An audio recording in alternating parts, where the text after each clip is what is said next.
Well, here in Central Alabama, we love sports. College football is a passion. March Madness basketball is always a hard sellout. SEC baseball is one of the most popular events in Hoover. But where do we go from here? Specifically, how do the next 10 years look for sports events for our area? CBS 42 Morning News anchor David Lamb takes a look. We love sports in Central Alabama. College football is a passion. March Madness basketball, always a hard sellout. But where do we go from here? Specifically, how do the next 10 years look for sports events here in our area? Birmingham is a sports town. College football is king. But the Magic City has long been the subject of debate on the prospects for a pro sports team.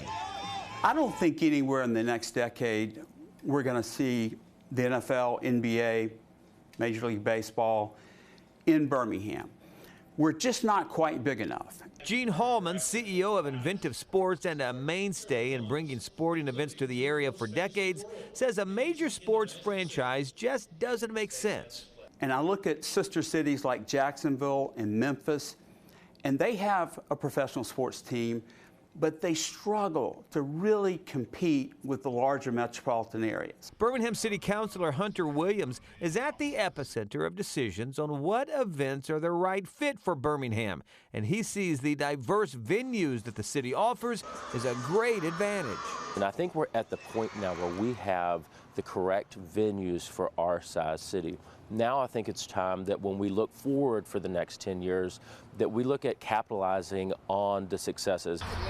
March Madness, baby, in Birmingham. The NCAA tournament was a huge success in Birmingham and will be back in 2028, and more bids are on the table. But Gene Hallman says more non-traditional sports are being pursued as well. So I think you'll start to see more and more championships that aren't in the traditional sports coming to Birmingham. Another one that we're eyeing is gymnastics. We've developed a really good relationship with USA Gymnastics. We just announced that we're going to be pursuing the 2031 Women's World Cup to be played in part here in Birmingham at Protective Stadium. The last time championship soccer was played in Birmingham was 1996, when the men's and women's Olympic soccer drew huge crowds. But the 100-year-old stadium is facing an uncertain future.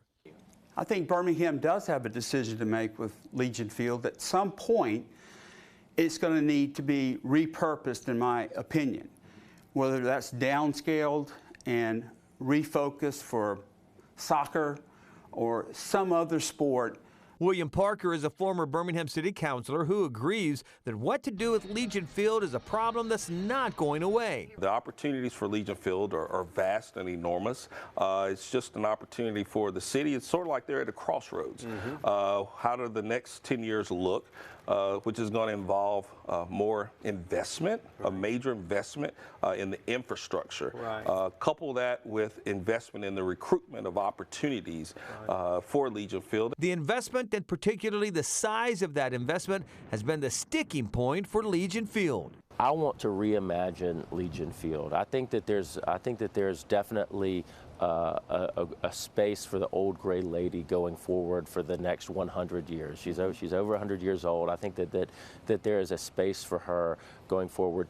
Will it look like maybe exactly how it looks today?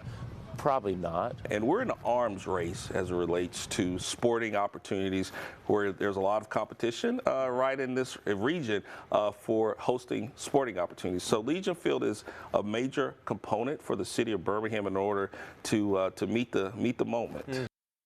An example of Birmingham getting creative in what sports they pursue for the area. Birmingham has bid for the Men's World Rugby Cup. It's in 2037, an event that drew hundreds of thousands to Australia this year, so we may need to get to know some new sports.